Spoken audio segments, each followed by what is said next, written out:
Hello, नमस्कार, आदाब, सत श्री अकाल दोस्तों। मैं हुस्ना और आप देख रहे हैं साम टीवी के सेक्स एक सुखी जीवन का मंत्र डॉक्टर विजय दहीपले जी के साथ इस कार्यक्रम के और एक भाग में और एक नए ब्रांड न्यू एपिसोड में आपका स्वागत है। दोस्तों, जब भी हमें कोई परेशानी आती है या फिर हम बीमार पड़ते हैं तो हम क्या करते हैं, हम सब ये सारी चीज़ें जो है जाके हम हमारे परिवारजनों के साथ शेयर करते हैं। लेकिन बहुत बार ऐसा होता है कि हम में से कई लोगों को सेक्स से जुड़ी काफ़ी सारी दिक्कतों का सामना करना पड़ता है। लेकिन क्या हम ये जो दिक्कतें हैं या फिर हमें कोई लैंगिक समस्या है, इसके बारे में हम हमेशा हमारे दोस्तों को या फिर परिवारजनों को जाके बताते हैं? नहीं ना, क्योंकि हमें घबराहट होती है, क्योंकि या फिर हम शर्मा जाते हैं। हमें ये डर लगता है कि कहीं हमारी ये लैंगिक समस्या जो है या फिर हमारी कमज़ोरी जैसी कोई समस्या जो है, सेक्स से जुड़ी कोई समस्या जो है, ये कहीं हमारे दोस्तों के बीच में या फिर हमारे फ्रेंड सर्कल में हमारे मजाक का कारण ना बन जाए। लेकिन दोस्तों, अभी शर्माने की, घबराने की कोई ज़रूरत नहीं है, क्योंकि डॉक्टर विजय दहीपले आपके साथ है, जो आपकी सेक्स से जुड़ी सारी समस्याओं का, सारे शंका कुशंकाओं का और सवालों का समाधान करेंगे। तो आइए शुरुआत करने से पहले जानते हैं डॉक्टर विजय दहीपले जी के बारे में। डॉक्टर विजय दहीपले एक जाने माने सेक्सोलॉजिस्ट, यूरोलॉजिस्ट और एंड्रोलॉजिस्ट है। डॉक्टर विजय दहीपले जी के क्लिनिक संभाजी नगर, हैदराबाद, दिल्ली में द्वारका, पुणे तथा नवी मुंबई में नेरुल, खारघर मेडिकोर हॉस्पिटल, थाने, दादर, अंधेरी, कल्याण, नासिक, नागपुर, अहमदाबाद और दुबई में भी है। डॉक्टर दहीपले जी का भारत तथा अन्य देशों में कॉन्फ्रेंसेस और सेमिनार्स के लिए हमेशा आना जाना रहता है, जिनके माध्यम से डॉक्टर विजय दहीपले सेक्स संबंधी सभी समस्याओं पर सलाह एवं मार्गदर्शन करते हैं। तो हर बार की तरह हमारे साम टीवी के स्टूडियो में मौजूद है सेक्सोलॉजिस्ट, यूरोलॉजिस्ट, एंड्रोलॉजिस्ट डॉक्टर विजय दहीपले, जो कि आपकी सारी लैंगिक समस्याओं का और सेक्स से जुड़े सवालों का करेंगे समाधान। उनका स्वागत करते हैं डॉक्टर, वेलकम। नमस्ते। हम अब जानेंगे शेव्ड पेनिस क्या होती है। शेव्ड पेनिस डॉक्टर साहब, अपोजिट टू हेरी पेनिस है, तो ये रहते हैं शॉर्ट पेनिस। तो इसका फ़ायदा क्या है, उसकी डिटेल्स क्या है, एक्टिविटी में उसका क्या रोल रहता है, कहेंगे हम। जैसे आपने अभी हेरी पेनिस देख लिए, उसका अपोजिट भी होता है अभी शॉर्ट पेनिस, यानी हर एक की अपनी अपनी ओन स्टाइल रहती है। या बहुत बार पैदाइशी कुछ हार्मोनल प्रॉब्लम की वजह से वहाँ पे हेयर तैयार ही नहीं होते। कुछ लोगों में उसे ट्रिम करके या वैक्सिंग करके या शेविंग करके उसे क्लीन किया जाता है। सिर्फ पेनाइल एरिया ही नहीं, पेनिस, प्यूबिक हेयर्स, स्क्रोटम के ऊपर जो हेयर्स है और पेरिनियल हेयर्स, इतना भी क्लीन किया जाता है। ऐसे क्लीन विदाउट हेयर्स जो पेनिसेस रहते हैं उसे शॉर्ट पेनिसेस कहते हैं। अच्छा, क्या फ़ायदा होता है सेक्स के दौरान अगर शेव्ड पेनिस हो तो? यानी होता होगा क्या, शायद काफ़ी लोगों को डाउट होता है, कहेंगे हम। हर एक के लाइक्स और डिसलाइक्स अलग है। किसी को बियर्ड अच्छी लगती है, किसी को मुस्टैच अच्छी लगती है, तो उसी तरह से कुछ लोगों को वहाँ पे प्यूबिक हेयर्स नहीं चाहिए। तो क्या फ़ायदा होता है उसके? विजुअल स्टिमुलेशन, VSS कहते हैं हम, विजुअल सेक्सुअल स्टिमुलेशन। तो वहाँ पे बेयर एरिया की वजह से total length of shaft vision में आ जाती है। कुछ पार्टनर्स को वहाँ पे जो टेस्टिकल्स है उसका शेप पसंद रहता है, तो उसकी विजिबिलिटी सामने आती है। और कुछ पार्टनर्स में पेरिनियल रीजन, यानी हमारे स्क्रोटम के नीचे वाला रीजन और एनल रीजन, ये एरिया का भी जो विजुअलाइजेशन होता है शॉर्ट पेनिस से, वो क्लीन उन्हें अच्छा लगता है, उससे वो एक्साइट हो जाते हैं। हर एक की पसंद अलग है, इसलिए एक्साइटेशन और विजुअल सेक्सुअल स्टिमुलेशन के लिए शॉर्ट पेनिसेस का काफ़ी बड़ा रोल होता है। ये सबसे बड़ा फ़ायदा है जी। इसके बाद हमारे साथ एक दर्शक जुड़े हैं अंधेरी से, अजय जी। अजय जी, पूछिए। नमस्ते जी सर। नमस्ते जी, पूछिए सवाल। लिंग का फ्रैक्चर बिना सर्जरी का ठीक हो सकता है क्या, जानकारी दीजिए। हाँ, अच्छा, लगाता है फ्रैक्चर तो हुआ है, लेकिन सर्जरी तो करनी नहीं है। ऐसे 90% लोग रहते हैं और उसकी वजह से कॉम्प्लिकेशन होता है, कहेंगे हम। जैसे दोस्त, आप हाथ का फ्रैक्चर हो गया, पाँव का हो गया, कोई शर्माता है नहीं, डायरेक्ट ला के एक्सरे निकालो, उसको पट्टी लगाओ, इसका स्टाइल लगा के कलरफुल बेल्ट लगा के घूमते हो। लेकिन यही जगह पे आपका पेनिस का फ्रैक्चर हो गया तो आप छुपाते हो उसे। अरे भाई, सबका ही होता है। जो उसमें रॉन्ग हिटिंग हो गया, वहाँ पे अंधेरे में एक्ट कर रहे हो, उस वक्त क्लिक बोल के आवाज़ आके वहाँ पे ब्लीडिंग होती है, या वहाँ पे हेमाटोमा यानी पूरा एरिया ब्लड से भर जाता है। ऐसे केसेस में छुपा के रहने की वजह से आगे चल के उसमें कमज़ोरी आएगी, टेढ़ापन आएगा, कैल्सिफिकेशन होगा। तो एक ही कहूँगा, माइल्ड थोड़ा सा फ्रैक्चर या क्लिक होगा तो उसे कॉन्जर्वेटिवली सेक्सोलॉजी सीरोलॉजी एनालिस्ट को दिखा के एंटीबायोटिक है, पेन किलर्स है, इडिमा कम करने वाले एजेंट यूज़ कर सकते हैं। लेकिन ट्यूनिका अल्बुजिना का रप्चर होगा तो ऐसे केसेस में इमरजेंसी में हमें एक्सपोजर करके उसे ऑपरेट करके सुचरिंग करना पड़ता है। तो एक ही लाइन में कहूँगा, ये डिसीजन रहेगा सेक्सोलॉजी सीरोलॉजी एनालिस्ट का, फ्रैक्चर होने के बाद उनको दिखाना सबसे ज़रूरी होता है। अच्छा, इस सेव्ड पेनिसिस में सेक्स के दौरान अगर ल्यूब्रिकेंट यूज़ करें, या फिर मुझे ये पूछना है कि ल्यूब्रिकेंट यूज़ करना नहीं चाहिए या नहीं? और समझो किया तो उसका कुछ फ़ायदा होता है क्या? करेक्ट कहेंगे हम।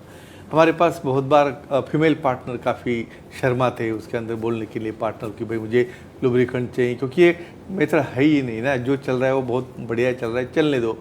लेकिन ऐसे केसेस में पार्टनर ने खुद को भी डिस्कस करना चाहिए कि मुझे लुब्रिकेशन नहीं हुआ तो मुझे पेन होगा, इरिटेशन होगा, इंजरी होगी।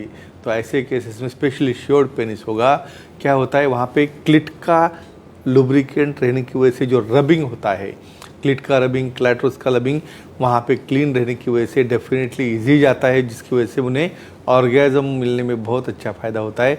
तो ये सबसे बड़ा फ़ायदा है क्लीन पेनिसेस और यूज़ ऑफ लुब्रिकेंट का। अच्छा, और एक टाइप्स ऑफ ये है लंपी पेनिस। लंपी पेनिस बहुत इंपॉर्टेंट टॉपिक आपने लिया है, और ये शेप काफ़ी लोगों को पता नहीं, कहेंगे हम। लंप मतलब क्या होता है, इसमें जो हिंदी में अनुवाद करेंगे तो कोई गेट, यानी समझो पेनिस का कौन सा भी पार्ट हो, उसका सामने वाला पार्ट हो या कहाँ पे लैटरली हो, भाई जो नॉर्मल नहीं दिख रहा है उसको गीट आ चुकी है, ऐसे पेनिस को कहते हैं लंपी पेनिस। और ये लंपी पेनिस नॉर्मल नहीं होता है, इसमें एबनॉर्मल क्या होता है, फिर उसे क्या करना चाहिए, इसका डिस्कशन अब हम करने वाले हैं जी। इसके बाद शिफा जी जुड़ रही है, इनका कॉल लेते हैं। शिफा जी पूछिए सवाल। शिफा जी आप हमें सुन पा रही है? हेलो। हाँ बोलिए। जी जी पूछिए, सवाल पूछिए। Hello sir. हाँ बोलिए। जिनके हाइपोस्पेडिया सर्जरी की हो, उन्हें बच्चे होने में कोई परेशानी होती है क्या, इसके बारे में बताइए। और अलर्ट दर्शक, हाइपोस्पेडियस यानी तो मेडिकल टर्म है, मेडिकल डायग्नोसिस है, काफी बड़ी टर्म हाँ। पूछी इन्होंने। और उनने क्या पूछा है, बच्चे होते हैं क्या, क्योंकि ये बच्चों में कॉमन प्रॉब्लम है हाइपोस्पेडियस की वजह से। पेरेंट्स बहुत डरे रहते हैं कि भाई ये बाद में बड़ा होके एक्टिविटी करेगा, बच्चे होंगे नहीं होंगे, कहेंगे हम। इन शॉर्ट आपको कहता हूँ हाइपोस्पेडियस होता क्या है, ये पेरेंट्स को पता होना ज़रूरी है, हमारे व्यूअर्स को भी पता होना ज़रूरी है कि पैदाइशी वहाँ पे लिंग टेढ़ा होता है और उसका टिप से उसका यूरिन आने के बजाय वो आता है पीछे से। फिर समझो सेक्सोलॉजिस्ट ने उसे ऑपरेट किया, तो ऑपरेशन के बाद उनका अगला क्वेश्चन है भाई उसका ठीक है सीधा तो हो गया, यूरिन तो सामने से आ रहे, लेकिन बच्चा हुआ क्या।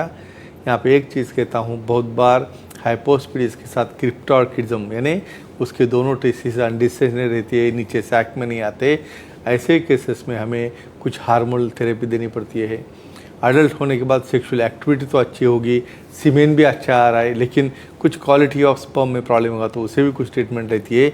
लेकिन ये डाउट दिल से निकालो, हाइपोस्पेडियस का बच्चा भी बड़ा होके नॉर्मली रह सकता है, उसे प्रेगनेंसी हो सकती है और सेक्सुअल एक्टिविटी भी कर सकता है, लेकिन कुछ दिक्कत होगी तो विशेषज्ञ को दिखाना बहुत ज़रूरी होता है। अच्छा, और एक टाइप ऑफ पेनिस है रेड पेनिस। लेकिन अब दिक्कत ये आती है कि लोग ना इसमें फ़र्क नहीं कर पाते कि रेड पेनिस और लंपी पेनिस में क्या फ़र्क है। ये इसलिए तो ये हमारा एपिसोड चल रहा है कि लोगों को पता चले, कहेंगे हम। बहुत बार क्या होता है, ये लंप समझो सामने वाले टिप को आ गया, तो लोगों को ये नहीं समझता कि ये नॉर्मल अपना खुद का टिप है जो रेड लग रहा है, या उसको कोई एडिशनल ट्यूमर आ चुका है। ये क्यों होता है कि बहुत बार जब इंटैक्ट स्किन रहती है तो इंटैक्ट स्किन के ऊपर लंप आता है और सामने वाला जो पार्ट रहता है उसके ऊपर रेडनेस आते हैं, ग्रैन्युल्स आते हैं, कुछ सिक्रेशन आते हैं। तो हमें यहाँ पे डिफ्रेंशिएट करना है कि प्रीप्यूस यानी सामने वाली फोर स्किन पे जो भी कुछ ग्रोथ है, वायरल है, वॉट है या ट्यूमर है, उसे हम बायोप्सी करके सर्कमसिजन करके निकाल सकते हैं। और माइल्ड रेडनेस, रेड पेनिस यानी सामान्य बैलेनोपोस्टाइटिस रहता है, उसे सिर्फ एंटीबायोटिक, पेन किलर और कुछ लोकल एलिमेंट लगा के हम उसे अच्छा कर सकते हैं। तो ये है डिफरेंस दोनों के बीच में। अच्छा, लंपी पेनिस और कैंसर, इसका कुछ ताल्लुक है? संबंध यानी ऐसा लंप होता है उसे कैंसर होता है क्या, कुछ संबंध क्या, कहेंगे हम।